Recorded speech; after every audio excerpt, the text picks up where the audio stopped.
Assalamualaikum warahmatullahi wabarakatuh. Alhamdulillah, assalatu wassalamu ala rasulillah wa ala alihi wa sahbihi wa mawalah. Rabbi israh li sadri wa yassir li amri wahlul 'uqdatam min lisani yafqahu qawli, amma ba'd. Bapak Ibu yang dimuliakan Allah Subhanahu wa taala, tidak terasa kita sudah memasuki malam kedua di bulan Ramadan, atau yang biasa kita sebut dengan bulan puasa. Maka makna bulan puasa, makna puasa sebenarnya adalah menahan dari segala yang membatalkan, yaitu dari makan, minum maupun hal-hal lain yang bisa merusak pahala puasa itu. Maka sejatinya puasa yang kita lakukan adalah menahan seluruh anggota tubuh kita dari hal-hal yang membatalkan, baik yang membatalkan secara zahir maupun yang membatalkan pahala puasa itu. Allah Subhanahu wa ta'ala menegaskan tentang kewajiban berpuasa ini, sebagaimana firman Allah di dalam surat Al-Baqarah ayat 183. Allah mengatakan, Ya ayyuhalladzina amanu kutiba alaikumus siyam kama kutiba alal ladzina min qablikum la'allakum tattaqun. Wahai orang-orang yang beriman, maka diwajibkan kepada kalian berpuasa sebagaimana diwajibkan atas orang-orang sebelum kamu, agar kamu menjadi bertakwa. Maka dari ayat ini bisa kita tarik kesimpulan bahwa tujuan sejati berpuasa di bulan Ramadan itu adalah membentuk insan atau manusia yang bertakwa kepada Allah Subhanahu wa ta'ala, bukan yang lainnya. Perintah puasa itu sejatinya adalah bagaimana membentuk karakter insan agar menjadi insan-insan yang bertakwa kepada Allah Subhanahu wa ta'ala.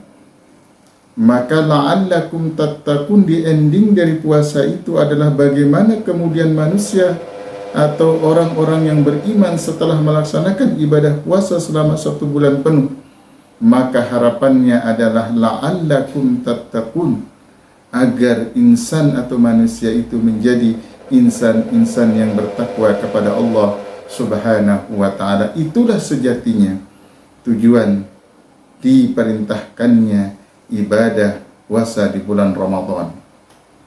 Bapak Ibu yang dimuliakan Allah Subhanahu wa ta'ala, ketika kita berbicara tentang takwa, maka kalimat takwa yang ada di surah Al-Baqarah ayat 83 itu terdiri dari 4 kata, terdiri dari 4 huruf, yakni ta, qaf, waw, dan ya. Maka para ulama menafsirkan taknya bermakna bahwa orang yang bertakwa senantiasa takut kepada Allah Subhanahu wa ta'ala. Segala seluruh aktivitas yang dia lakukan semata-mata karena takut kepada Allah Subhanahu wa ta'ala. Apapun yang dia lakukan, dalam dirinya ketakutan itu berupa kepasrahan kepada Allah Subhanahu wa ta'ala. Jangan-jangan ibadahnya tidak diterima oleh Allah, jangan-jangan sholatnya tidak diterima oleh Allah, jangan-jangan puasanya tidak diterima oleh Allah. Maka takut itu senantiasa terpatri dalam sanubari orang-orang yang bertakwa, sehingga dalam kehidupan sehari-harinya orang yang bertakwa itu senantiasa selalu berhati-hati dalam menjalankan aktivitasnya. Apakah aktivitas yang dilakukan dalam kehidupan sehari itu sesuai dengan tuntunan Allah Subhanahu wa ta'ala, atau sebaliknya dia melakukan maksiat kepada Allah Subhanahu wa ta'ala. Maka orang yang bertakwa sejatinya adalah orang yang takut terhadap siksa api neraka. Orang yang takwa senantiasa takut jangan-jangan amal ibadahnya selama ini tidak diterima oleh Allah Subhanahu wa ta'ala, atau jangan-jangan ibadah yang dia lakukan selama ini tidak semata-mata bukan karena mengharap pahala Allah, tapi karena riya atau karena mengharapkan pujian dari manusia.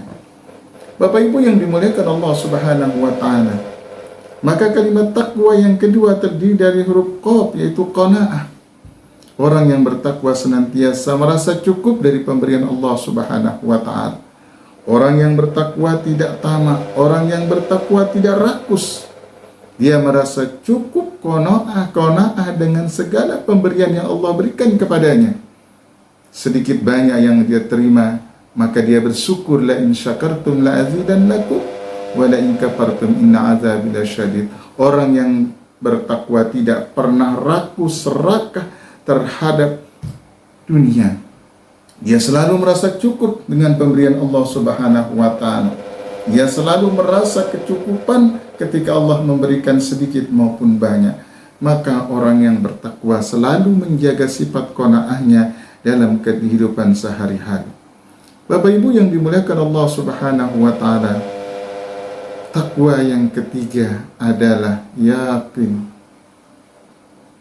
Takwa yang ketiga adalah wara'. Wara' adalah seorang yang senantiasa selalu berhati-hati terhadap segala barang-barang yang subhat. Orang yang wara' senantiasa mempertimbangkan terkait dengan apakah sesuatu itu ada landasan hukumnya. Maka orang yang wara' selalu meninggalkan barang-barang yang subhat, barang-barang yang belum jelas standar hukumnya, apakah itu halal, haram, mubah, ataupun yang lainnya. Wara' juga bermakna bahwa orang yang bertakwa senantiasa selalu meninggalkan hal-hal yang sifatnya mubah, yang sia-sia. Contoh, orang yang bertakwa, orang yang punya sifat wara' selalu meninggalkan perbincangan atau pergunjingan yang tidak bermakna, yang tidak berfaedah. Apalagi ketika kemudian dia mempergunjingkan tentang hal-hal yang dilarang oleh Allah Subhanahu wa taala. Maka orang yang wara' selalu meninggalkan hal-hal yang sifatnya subhat. Bapak Ibu yang dimuliakan Allah Subhanahu wa taala, maka berbicara takwa yang keempat yaitu terkait dengan yakin. Orang yang bertakwa senantiasa yakin akan seluruh perintah dan larangan Allah. Orang yang bertakwa senantiasa yakin akan qada dan qadar. Orang yang bertakwa senantiasa yakin bahwa keberadaan proses penciptaan manusia itu tidak lain dan tidak bukan, yaitu semata-mata hanya untuk menyembah kepada Allah Subhanahu wa taala, tidak ada yang lain. Maka orang yang bertakwa senantiasa menjaga keyakinannya dalam kehidupan sehari-hari. Apapun yang Allah perintahkan, dia akan menjalankan perintah itu dengan sabar, dengan sami'na wa ata'na. Maka sejatinya ibadah puasa yang kita lakukan selama sebulan penuh, pada hakikatnya tujuannya adalah agar kita menjadi insan-insan yang bertakwa kepada Allah Subhanahu wa taala, manusia yang senantiasa selalu beribadah kepada Allah Subhanahu wa taala. Mudah-mudahan puasa di tahun ini kita laksanakan dengan sebaik-baiknya. Puasa yang senantiasa menjaga hal-hal yang sifatnya membatalkan puasa maupun hal-hal yang membatalkan pahala ibadah puasa kita. Sehingga pada endingnya nanti selama sebulan penuh kita akan mendapatkan derajat, yaitu menjadi insan manusia-manusia yang bertakwa kepada Allah Subhanahu wa taala sebagaimana petunjuk di dalam surat Al-Baqarah ayat 183 tersebut. Mudah-mudahan Allah Subhanahu wa taala menjadikan kita manusia yang senang istiqamah beribadah kepada Allah Subhanahu wa taala. Amin. Amin ya rabbal alamin. Demikian, mudah-mudahan ada manfaatnya. Wallahul muwaffiq wal hadi ila sabilir rasyad. Assalamualaikum warahmatullahi wabarakatuh.